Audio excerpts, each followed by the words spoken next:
버섯으로 이렇게 만들어 보세요. 고급 중식당 요리 같다고 난리 났어요. 고기보다 맛있는 새송이 버섯 볶음 만들어 볼게요. 새송이 버섯 6개 준비했어요. 버섯은 물에 넣고 빠르게 흔들어 세척합니다. 오래 담그면 버섯이 물을 먹어요. 먹기 좋게 반으로 썰고 나박하게 썰어줍니다. 이렇게 썰면 집어먹기도 좋고 식감이 부드럽더라고요.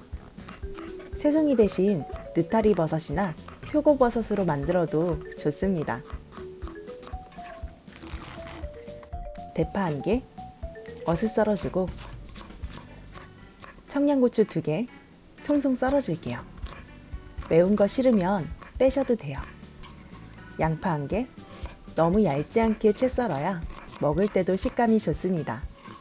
당근 반 개, 채 썰어 넣으면 색감이 예뻐서 이 정도만 넣어줄게요. 진짜 맛있는 양념장 이대로만 따라하세요. 진간장 2큰술, 물엿 1큰술, 굴소스 3큰술, 다진 마늘 1큰술, 후추 약간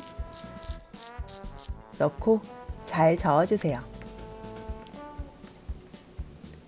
웍에 식용유 2큰술 넣고 중불로 달궈주다가 파를 넣고 볶아줍니다. 파 향이 솔솔 올라오면 당근, 청양고추, 양파 넣고 가볍게 볶다가 손질한 버섯을 모두 넣어주세요. 버섯 숨이 죽을 때까지 볶아주면 되는데 3분 정도 볶으니까 딱 좋더라고요. 이제 버섯 가운데 구멍을 만들고 불세기를 최대로 올려서 만들어둔 양념장을 모두 부어줍니다. 양념장이 박을 끓을 때까지 기다렸다가 전체적으로 섞어주며 1분만 더 볶아주세요. 불을 끄고 들깨가루 2큰술 넣어 잘 섞어줍니다.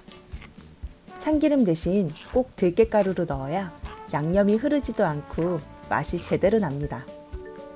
쫄깃하고 맛있는 새송이 버섯 볶음 완성이에요. 한번 먹어볼까요? 들깨가루를 넣어서 고소하고 양념이 버섯에 착 붙어서 싱겁지도 않고 너무 맛있네요. 밥에 올려서 먹어보면 와, 양념이 맛있어서 덮밥으로 먹어도 훌륭하겠는데요? 버섯으로 꼭 이렇게 만들어 드셔보세요. 구독해주시면 더 맛있는 요리로 찾아올게요. 안녕!